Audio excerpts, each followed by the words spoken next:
વડોદરા શહેરમાં ચોમાસા પૂર્વે દબાણ હટાવવાની ઝુંબેશને વેગ આપવામાં આવ્યો છે।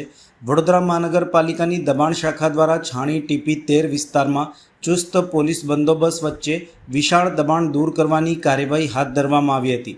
આ દરમિયાન ટીપી 13ની પાણીની ટાંકીથી મધુનગર સુધીના માર્ગ ઉપર આવેલા ગેરકાયદેસર દબાણો દૂર કરવામાં આવ્યા હતા।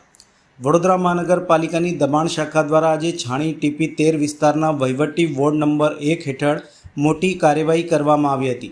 પાણીની ટાંકીથી મધુનગર સુધીના માર્ગ ઉપર રોડ લાઇનમાં અવરોધરૂપ બનેલા ગેરકાયદેસર દબાણોને જેસીબી મશીનથી મદદથી દૂર કરવામાં આવ્યા હતા। આ કાર્યવાહીમાં કુલ 31 જેટલા કાચા પાકા મકાનો, ઓટલા તેમજ અન્ય દબાણો હટાવવામાં આવ્યા હતા। વર્ષોથી માર્ગ ઉપર ઊભા થયેલા આ દબાણોના કારણે ટ્રાફિકની સમસ્યા સર્જાતી હતી તેમજ ચોમાસા દરમિયાન વરસાદી પાણીના નિકાલમાં પણ અવરોધ ઊભો થતો હતો। મહાનગરપાલિકાના અધિકારીઓના જણાવ્યા અનુસાર પોલીસ વિભાગ અને જીબીના સહયોગથી સમગ્ર કામગીરી શાંતિપૂર્ણ માહોલમાં પૂર્ણ કરવામાં આવી હતી। દબાણ દૂર થતાં માર્ગ વધુ પહોળો બનશે અને સ્થાનિક રહેવાસીઓને ટ્રાફિક તથા વરસાદી પાણીના નિકાલની સમસ્યામાંથી રાહત મળશે।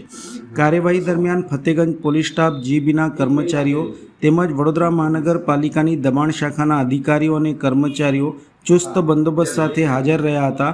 મહાનગરપાલિકાએ શહેરના દબાણો હટાવવાની ઝુંબેશ આગામી દિવસોમાં પણ યથાવત રાખવાનો સંકલ્પ વ્યક્ત કર્યો હતો। છાણી ટીપી 13 વિસ્તારમાં એનજે મેટલથી મધુનગર બ્રિજ સુધીનો 24 મીટરનો ટીપી રોડ લાઇનમાં આવતા દબાણો દૂર કરવાની કાર્યવાહી ટીપી વિભાગ, દબાણ શાખા, Fatehganj police station, NGVCL, fire brigade, medical તમામ વિભાગોને સાથે રાખી કુલ 31 જેટલા યુનિટ છે એના દબાણો દૂર કરવાની કામગીરી હાલમાં ચાલુ છે। એમાં કમ્પાઉન્ડ વોલ, શેડ, ફેન્સિંગ, દાદર, મકાન વિવિધ પ્રકારના દબાણો દૂર કરવામાં આવશે।